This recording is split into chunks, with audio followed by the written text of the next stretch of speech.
The first thing Arin Hale noticed was the silence, too perfect, too intentional for a place meant to host diplomats from a dozen worlds. The hall shimmered with pale gold light, refracted through layered crystal walls that shifted gently with air currents, as if the entire structure were breathing. Everything was beautiful. Everything felt wrong. He wasn't supposed to be here. A maintenance technician never walked this close to the Celestium Hall, let alone stepped inside it, but an emergency summons had dragged him from the lower decks to repair a failing conduit directly beneath the royal dais. "Quick job," they'd said. "In and out, no one will even see you." That had been a lie. Arin crouched by the damaged panel, toolkit open beside him, when the doors at the far end of the hall parted, soundlessly, impossibly, as a figure entered with a presence that made the entire space feel suddenly too small. Princess Lythara. He had seen her only once aboard the station, a distant silhouette framed by a procession of guards. But up close, with no crowd, no throne, nothing between them except the soft echo of his own heartbeat, she was overwhelming in ways he didn't have words for. Her skin glowed faintly with soft gold undertones, shifting subtly when she breathed. Her eyes, deep amber with flecks that pulsed like embers, landed on him and did not move. She wore no crown now, no armor. Only a simple pale robe that fell like liquid starlight around her. Despite her calm expression, something in her gaze was tightly wound, a fracture hidden beneath flawless composure. His throat went dry. He straightened reflexively, wiping his hands on his uniform. "Your Highness, this area wasn't supposed to be occupied. My orders." "What is your name?" she asked. Her voice wasn't cold. It wasn't warm either. It was searching. Like she was trying to match a face to something she had been waiting for. "Arin Hale, Maintenance Division, Human Liaison Staff." He cleared his throat. "I'm just here to fix a conduit." Lythara stepped closer. Not hurried, not hesitant. Just a controlled, deliberate glide of motion that suggested training, elegance, and suppressed tension. When she stopped a single arm's length away, the ambient gold around her brightened, then dimmed again. Emotional modulation, he realized. Their briefing notes mentioned it, but this wasn't any color he'd seen described. This was something warmer, more vulnerable. "You're calm," she murmured. "I'm actually terrified," he said honestly. A single blink, a soft exhale that might have been amusement. Then her gaze sharpened, not harshly, but with a sudden intensity that froze him where he stood. She looked not at his uniform or his rank insignia, but at him, as though measuring something he couldn't see. "I need you to answer me truthfully, Arin Hale." Her voice lowered, quiet but carrying weight. "Were you sent here, or did you come of your own assignment?" "I was dispatched by my supervisor. No one told me you'd be in the hall." Lythara nodded once, almost relieved. "Good, then they don't know." "Know what?" "That I intend to choose." He blinked. "Choose what?" She inhaled deeply, and the gold around her flared, soft, trembling like a heartbeat pressed too close to the surface. Her eyes didn't leave his. "Let me be perfectly clear," she said. "In my culture, declaring intent to choose a partner is political, binding, and irreversible once spoken before witnesses. I cannot do that yet, not openly. Not until I am certain." She paused, searching his face with unnerving focus. "I needed to see you without advisors, without court, without protocol." Arin froze. "I don't understand," he whispered. "No," she said softly, "but you will." A chime echoed across the hall, sharp, metallic, wrong. It did not belong to the Celestium's elegant acoustics. Arin recognized it instantly. A proximity-triggered power spike inside the conduit he had been repairing. A trap. He lunged forward without thinking, grabbing the princess by the wrist and pulling her behind a support pillar just as the floor panel erupted in a flash of white-blue light. The shockwave rippled through the hall, shattering several crystalline plates near the dais. Guards thundered through the doors seconds later. Lythara didn't flinch. She didn't recoil from his touch. She simply looked at him, wide-eyed, luminous markings flickering between amber and pale gold. "You moved before the detonator reached full charge," she said quietly. "Humans react differently to fear." "That was fear," he said breathlessly, "and instinct." "Instinct," she repeated, as if it were an answer she'd been searching for. The Etherian captain approached. "Princess, are you harmed?" "Unharmed," she answered. Then, before the captain could glance at Arin, she added with crystalline clarity, "He stays with me." Arin blinked. "I sorry what?" "You protected me," she said simply. "And now protocol requires your presence until the investigation concludes." "That's not how human protocol works. It is how ours works." Her voice carried the surety of someone accustomed to being obeyed. "You will remain in my quarters for security review." His heart skipped. "Your quarters?" Lythara held his gaze, expression unreadable. "For your safety," she said softly, "and for mine." There was something fragile under her calm, something almost lonely, something that made his chest tighten. He swallowed hard. "If that's what's required, I won't refuse." Her luminescence softened into warm gold. Relief, gratitude, something gentler, and she turned to the guards. "Escort him." Arin knew, without understanding why, that his life had just crossed a line he could never step back from, and that the princess, beautiful, composed, and quietly breaking behind her eyes, had chosen him for a reason he couldn't yet see. Arin expected to be escorted like a suspect, hands behind his back, weapons aimed at him, endless questions. Instead, the Etherian guards formed a protective circle around him, guiding him through the shimmering corridors as if he were something rare, delicate, or dangerously important. He didn't know which possibility frightened him more. Princess Lythara walked ahead, her steps measured, her posture calm, but the faint tremor in her luminescence betrayed something the guards couldn't read. He could, though. Or at least he thought he could. It wasn't fear. Not exactly.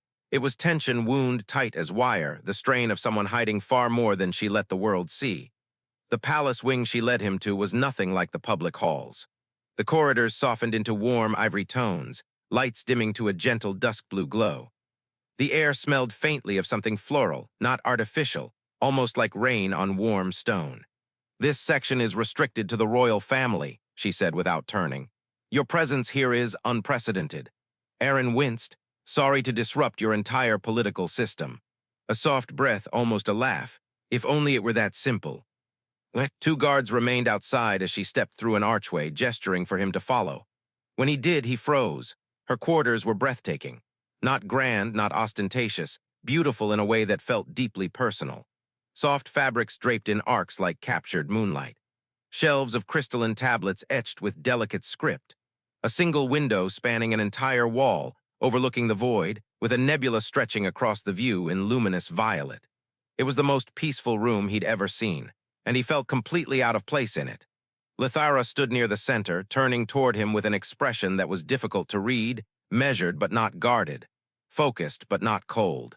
"You saved my life," she said quietly. "That changes many things." Arin rubbed the back of his neck. It was reflex. Anyone would have done the same. "No," she said softly, "not anyone."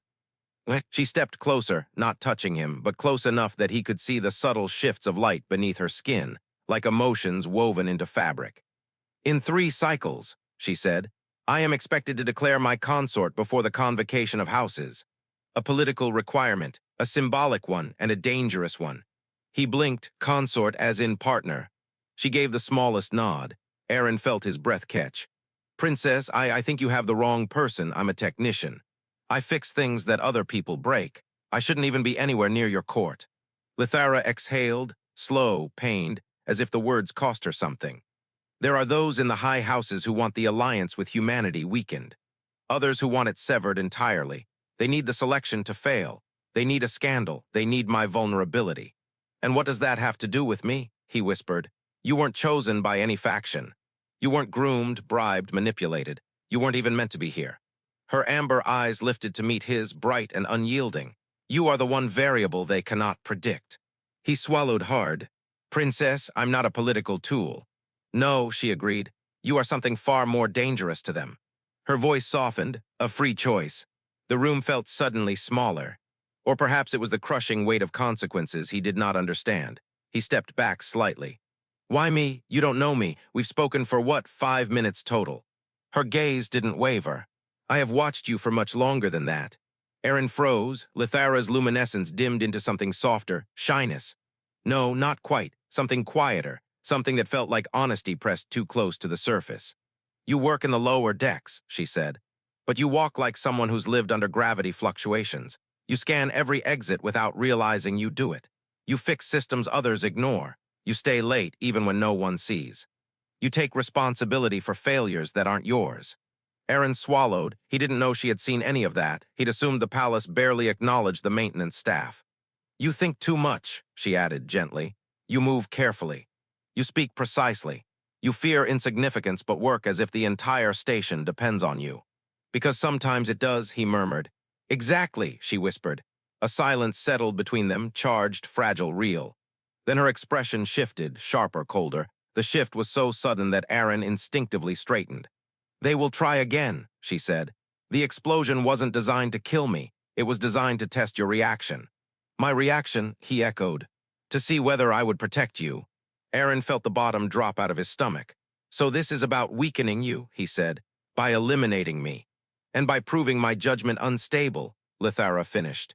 I cannot appear alone in this selection. I must stand with someone they cannot sway. He ran a hand through his hair, trying to breathe through the pressure building in his chest. Princess, I can't fake being part of your court. I don't know your customs, your politics, your expectations.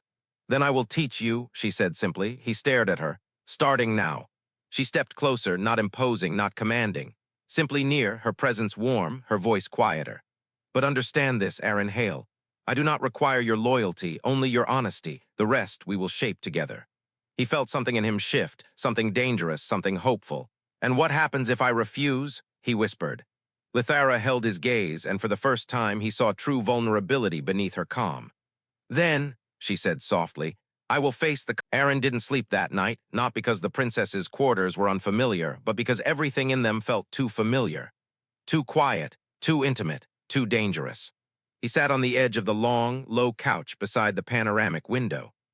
Nebula light washed over him in shades of violet and gold, the stars drifting like silent witnesses, while his mind churned itself into exhaustion.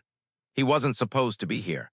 He wasn't supposed to be anywhere near royalty, political selection rites, or assassination attempts. And yet he could still feel her wrist in his hand, the way she'd let him pull her to safety, the way she'd looked at him afterward, shaken but steadier than he'd been. He exhaled slowly. Somewhere in the adjoining chamber, the sound of soft footsteps approached. The door shimmered open, and Princess Lythara stepped out, dressed not in ceremonial robes but simple night attire, wrappings of soft fabric, hair loosely braided over one shoulder. He looked away immediately. Sorry, I didn't mean to intrude on your rest. I can sit outside, or stand in the corridor, or... Arin, she said gently, you are not intruding. He risked a glance at her. Her luminescence was dimmer now, warm, muted, the emotional equivalent of candlelight. She approached slowly, choosing the opposite end of the couch, leaving space between them. Respectful, careful. You haven't rested, she observed. Hard to rest when the floor tried to explode beneath me. She winced. That attack wasn't meant for you. It was a message to me. I figured. He rubbed his face. Does this selection process always involve attempted murder? No, she said. Only when the factions are desperate. He stared at her, and what makes them desperate now? A flicker of hesitation crossed her features before she answered. I am the last of my generation, the next heir. The houses intend to use my selection to shape the future of the empire. If I choose wrong, I weaken my lineage. If I choose independently, I threaten theirs. So choosing me, he said slowly, would look like rebellion. Because it would be, she murmured. Silence rippled between them. Arin, she added, I will not force you into this. I asked you to stay, not to bind yourself to me.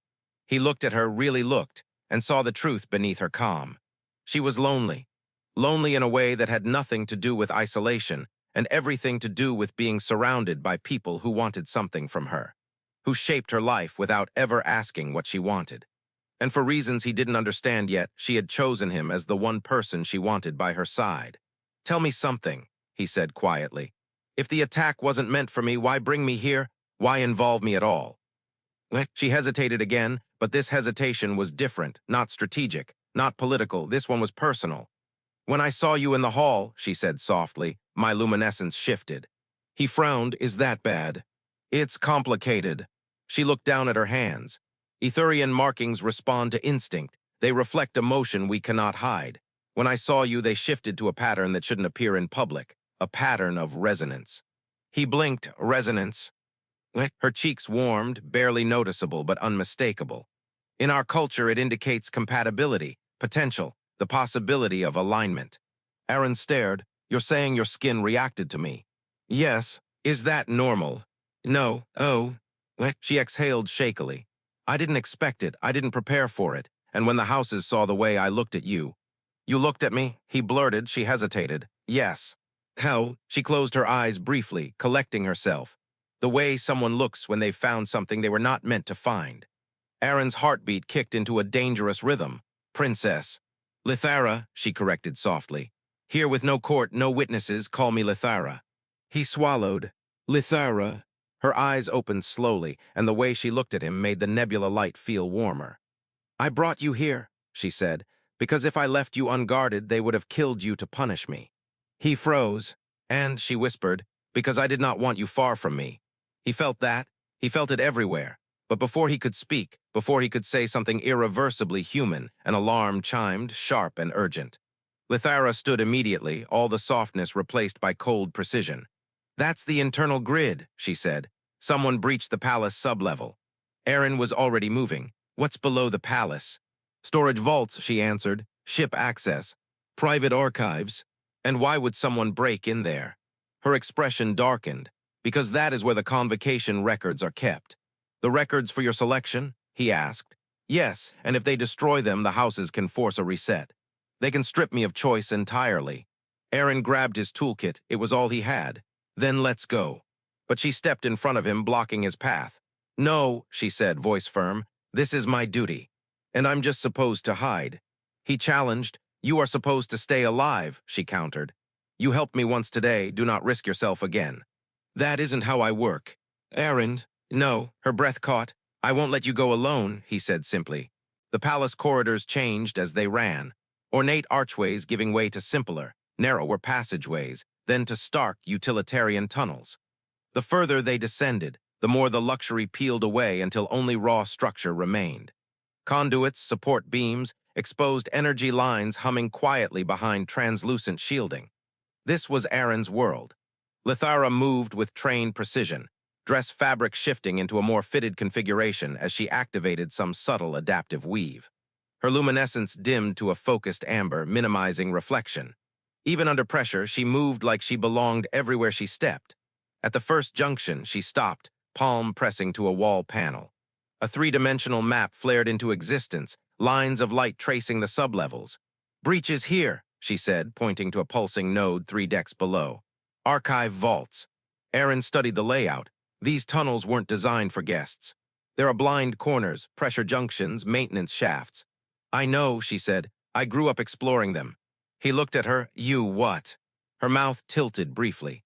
Royal protocol tutors are very bad at checking ventilation ducts. Somehow that made him feel better. Then you know there's a faster way, he said, tapping the map.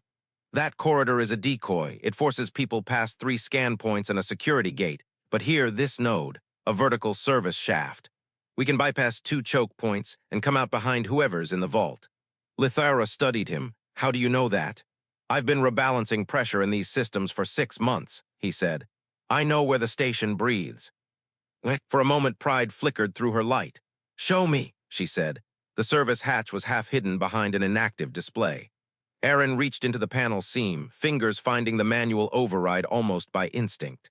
With a twist, the hatch side open, revealing a narrow vertical shaft lined with ladder rungs and faint emergency lights. Lythara peered inside. This wasn't on the official schematics. Some things aren't supposed to be, he said. Ladies first. She gave him a dry look. You're the one who knows where this leads. If you get lost, I'll have to pretend this was political strategy. He sighed. Fine, stay close then. Some of the weight sensors are temperamental. Meaning? Meaning if you step on the wrong segment, the system thinks there's a breach and vents the shaft. She frowned. Vents it where? Outside. Ah, she said calmly. Then I will indeed stay close. He climbed first, moving quickly but carefully, counting rungs under his breath. Lythara followed, close enough that he could feel the faint warmth of her presence whenever he paused to orient himself. The shaft hummed softly around them, alive with the low vibration of the station systems. Halfway down, the lights flickered. Arin froze. That's not good, he muttered. Explain, she whispered. Power fluctuations in service shafts usually mean someone's rerouting current, he said. Either to bypass security or to shut down failsafes. Failsafes like the ones that prevent venting, she asked. Yes, exactly like that. He scanned the wall until he found a secondary access plate and pried it open, exposing a cluster of cables glowing with shifting colors. What are you doing? She asked. Trying not to get us killed, he said. If they cut the wrong line topside, this shaft thinks we're a hull breach waiting to happen. He traced the cables with quick, practiced motions, fingers following the logic of design. Someone had spliced in a foreign relay, a slim device that piggybacked on the control line. There, he said. They tried to rig a delayed trigger. Smart, nasty. Can you stop it? Yes, he hesitated. Probably. Probably. He glanced back at her. Her face was calm, but her eyes were not. Something fierce burned in them. If you hesitate out of fear for me, she said quietly, you misjudge me. I chose to be here. He exhaled. All right. On 3, don't move. He pulled the relay free on the count of 2. For a breathless instant, the shaft went dark. No light, no hum, no sound but their own breathing. Then emergency power kicked in, bathing everything in deep red. Arin let out the breath he'd been holding. Okay, we still exist. Good sign. Arin, she said softly. He looked down at her. Thank you, she said, for trusting your judgment more than your fear. He swallowed. You first, he said gruffly. We're close. The shaft opened onto a maintenance alcove behind the archive vault. Arin eased the grate aside and listened. Through the wall, faint voices drifted, muffled, tense, speaking in a language that wasn't Etherian or standard. He recognized the cadence anyway. Human, he breathed. Those are human. Lythara stiffened beside him. You're sure? I grew up around dockworkers, he said. Accent S from the outer colony's corporate side. They exchanged a look. Anti-Alliance cells, she murmured. Funded, trained, deniable. We have reports, a dozen fragments, nothing conclusive. Feels pretty conclusive from here, he said. There were 2 ways into the vault. The grand ceremonial doors in the hall and the service entrance through which they were now peering. The intruders had bypassed the main security grid and were clustered around the central data pillar, working to corrupt the records. Lythara's jaw tightened. If they alter those files, she whispered, they can erase the witness logs, they can fabricate evidence, they can claim my selection was invalid or coerced. Can we lock them in? Arin asked. Seal the vault. Not from here, she said. The control nexus is on the other side of the hall. They chose well. He watched the intruders.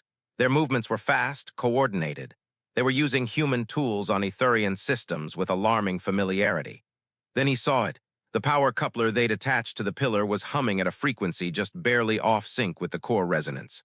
If they keep that going, he said, they'll overload the pillar instead of rewriting it. Lythara frowned. Is that better or worse? Worse, he said. The explosion will take half this level out. Can you stop it? He hesitated. Yes, he said, but not from here. I need to reach the relay node under the floor panel they're standing on. She followed his gaze to the glowing markings beneath the intruder's boots. They are armed. Very, he agreed. Then we need a distraction.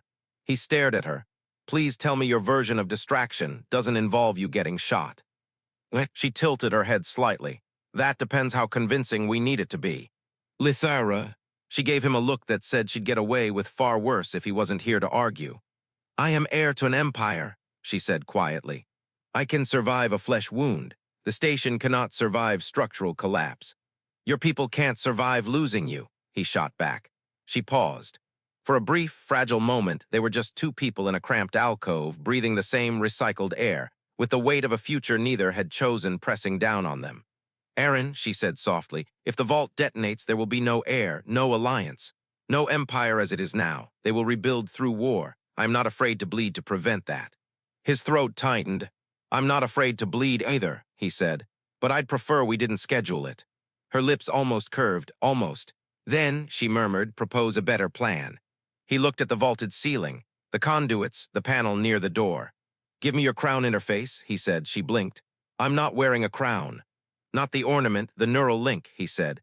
Whatever you use to authorize systems, I know you have one. Royal security doesn't trust manual controls.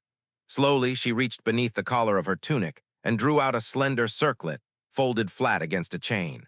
It looked almost decorative, delicate strands of metal interlaced with light. You realize, she said, this grants you more access than most of the council. Only if you authorize it, he said, and only for 30 seconds. Her eyes searched his face. Explain. He pointed to the panel. I can trigger a false override in that door, make it look like palace security is about to come through. They'll turn their attention there. When they do, you use your neural link to cut power to the pillar for exactly 3 seconds. And in those 3 seconds, she asked, I crawl under their feet and kill the relay. Her eyes widened. That's not a plan, that's an act of faith, he said, on both sides. Silence pressed in, then very slowly she placed the folded circlet in his hand. For 30 seconds, she said, no more. Her fingers brushed his, warm, steady. He held her gaze. I won't break what you give me. I know, she said quietly. That is what makes this terrifying. He managed a faint, grim smile. Welcome to my side of the station. They moved into position like they'd done this for years instead of minutes. Arin slipped into the shallow crawl space, heart pounding against the metal as he threaded the neural link into the panel. Lythara pressed her palm to the secondary node, ready to cut power on his signal. Through the thin floor, he could hear the saboteurs talking, laughing, even. Easy credits, one said. Corporal pay triple for a clean reset. No princess. No pet humans. Yeah, another snorted. Alliance looks a lot less holy when the heirs are gone. Arin gritted his teeth. He tapped the circuit twice. Outside, the vault door lights flashed red, then amber, the universal language of impending intrusion. The saboteurs cursed. Security sweep. Wrap it now. Kill the logs, we'll finish later. Now, Arin whispered. Lythara cut the power. The humming pitch of the coupler faltered. Arin lunged forward, slid under the thin metal layer, fingers flying over the relay. He ripped the coupler free just as backup power surged, the device whining angrily as it died in his hands. Above him, one of the saboteurs froze. Did you hear that? Arin went very still. A boot slammed down inches from his head. He didn't breathe. Then the vault door chimed again, this time with the harsh bark of an actual security override. Lythara must have triggered it manually. Move, someone yelled. We're gone. Their boots thundered away from the pillar. A moment later, the main doors hissed open, and the sound of palace guards flooding in overloaded the tiny crawl space with noise. Arin crawled backwards, heart hammering, until the panel above him slid aside. Lythara reached down, hand extended. He took it. She pulled him up with surprising strength, eyes bright, luminescence flaring in sharp, relieved gold. You did it, she breathed. We did it, he corrected. You timed the cut perfectly. Her fingers were still wrapped around his hand. The guards moved around them, securing the scene, shouting into comms, sealing off exits. But for a brief fragment of time, they might as well have been alone again. Lythara's gaze dipped to their joined hands, then lifted back to his. You were under their feet, she said. If they had looked down. They didn't, he said. You gave them something better to look at. Her brow furrowed slightly. You keep doing that. Doing what? Deflecting your own courage, she murmured, as if it were a minor maintenance error. That's just how I'm wired, he said lightly. Then your wiring is admirable. He wasn't sure what to say to that. An Etherian captain approached, bowing briefly. Princess, the intruders escaped through the southern transit. We have partial biometric data. They were human, unregistered, masked, but their tools match known corporate design. Lythara's jaw tightened. They attack here in our vault with technology built by our allies. Built by some of them, Arin said quietly. She looked at him. You recognize it. I've seen that kind of coupler before, he said. Outer ring refineries, supply runs. The corp logo's burned off, but the core housing design is unique. I can narrow it down. Then, she said slowly, we will. The captain hesitated. Princess, there is another matter. The council has been informed of the breach. They will demand explanation, and they already question your attachment to this human. Arin stiffened. Lythara did not. Good, she said. Let them demand. I have an explanation prepared. She released Arin's hand only to step half a pace closer to him, making the proximity a statement rather. The council chamber was designed to make ordinary people feel small. Arin realized this within seconds of stepping inside. The ceiling arced impossibly high, patterned with shifting constellations from Etherian star records. Dozens of platforms floated at different heights, each occupied by representatives of the great houses. Robes, sigils, and luminous markings glowing like contained starlight, and all of them were staring at him. It was not the look given to a guest. It was the look given to an anomaly. Lythara walked beside him with perfect composure, though he could see tension in the set of her shoulders. She wore her formal robes again, but the fabric had been subtly altered, shorter, less ornate, more agile. It wasn't ceremonial attire. It was armor disguised as beauty. The moment they reached the center platform, a voice rang out, amplified by the chamber acoustics. Princess Lythara, the speaker intoned, you arrive with a human escort. Explain. Lythara bowed her head slightly. Not in subservience, Arin noticed, but in acknowledgement of procedure. When she spoke, her voice carried like glass struck by light, clear, precise, impossible to ignore. "This human saved my life twice in the last cycle," she said. "First from an explosion meant to destabilize the convocation, then by disabling a device planted by saboteurs in our archives." The speaker's luminescence flickered with skepticism. Convenient. Arin felt Lythara go still beside him. "Sabotage is never convenient," she said, "nor is treason." A ripple of discomfort moved through the floating platforms. House Varian's matriarch stepped forward, markings pale blue, calculating.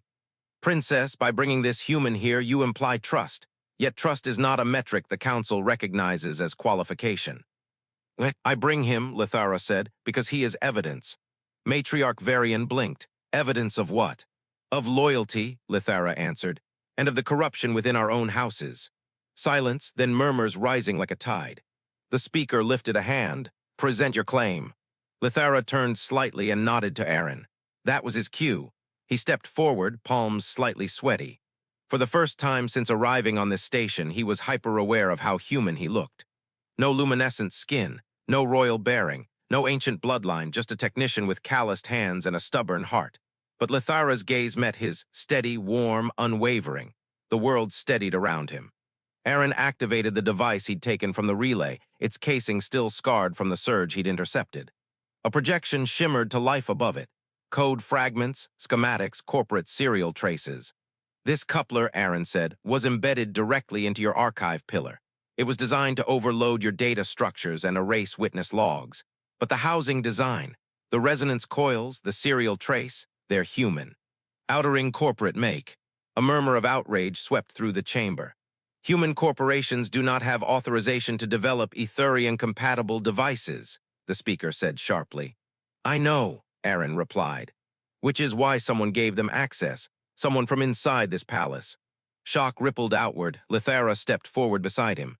"These intruders were hired, funded, directed, not by human governments, but by factions within our own empire seeking to undo the alliance."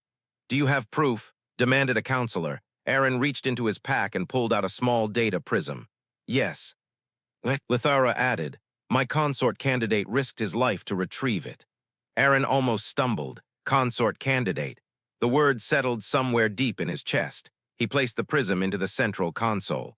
Holograms filled the air. Transaction records, communication fragments, hidden transmissions routed through Etherian diplomatic lines, not human ones. Then the final piece. A message log signed with an encrypted sigil Arin had seen before. House Varian. The matriarch's luminescence flickered violently. "This is forgery." "It is not," Lythara said coldly, "and you know it." The chamber erupted, voices clashing in a storm of panic, indignation, denial. The speaker hammered for order, but energy surged so chaotically that some platforms drifted off-axis. Through it all, Lythara remained still, calm, radiant, furious. Arin stood beside her, feeling the weight of everything they'd just ignited. Then a deeper voice cut through the noise. House Eldrin's High Lord stepped forward, markings darkened with grave intensity. "Princess Lythara, you have shown courage, but courage does not exempt you from answering a question." Lythara nodded. "Ask." "Is it true," he said slowly, "that you intend to select this human as your consort?"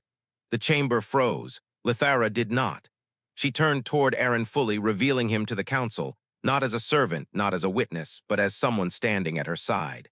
"I have begun the candidate trials," she said, "with him." Shock, outrage, disbelief. Arin felt his pulse hammering, the High Lord's gaze sharpened. "On what grounds?" Lythara didn't look away from Arin. "On the grounds that he protects without promise of reward. On the grounds that he sees truth where others see danger. On the grounds that my luminescence reacted to him before I even knew his name." A soft gasp rippled through the chamber. Resonance, she had admitted it publicly. The speaker spoke slowly. "Princess, that is not a trivial claim." "No," she said quietly, "it is not." All eyes turned to Arin now. "Human," the speaker commanded, "do you understand what it means to stand as a consort candidate? Do you understand the risk, the responsibility, the binding oath required?" He met Lythara's gaze again. She looked calm. But her eyes were pleading. Not for power, not for advantage, not for victory, for him, and something inside Arin finally aligned. "Yes," he said, "I understand." And do you withdraw? Arin had never seen the palace gardens at night. He'd seen them through windows, seen recorded panoramas, seen holographs used for diplomatic charm. But none of it compared to stepping into them now. Alive, glowing, breathing with bioluminescent vines that pulsed softly like sleeping stars. The air smelled faintly of rain and warm leaves, the pathways shimmering with light that responded gently to each step. He stood there in silence, letting the calm sink into his bones after a day spent inside political firestorms. Lythara walked beside him, slower than usual, not with hesitation, but with something close to peace. "The council is unsettled," she said quietly. "You mean furious," he corrected. She gave him a soft, tired smile. "That too." He exhaled. "I still don't understand how any of this became my life." "Neither do I," she admitted. "But uncertainty does not diminish truth." He glanced at her. "And what truth is that?" "That you stood beside me when the houses turned hostile." Her voice softened. "That you protected what matters, even when you didn't know what you were protecting."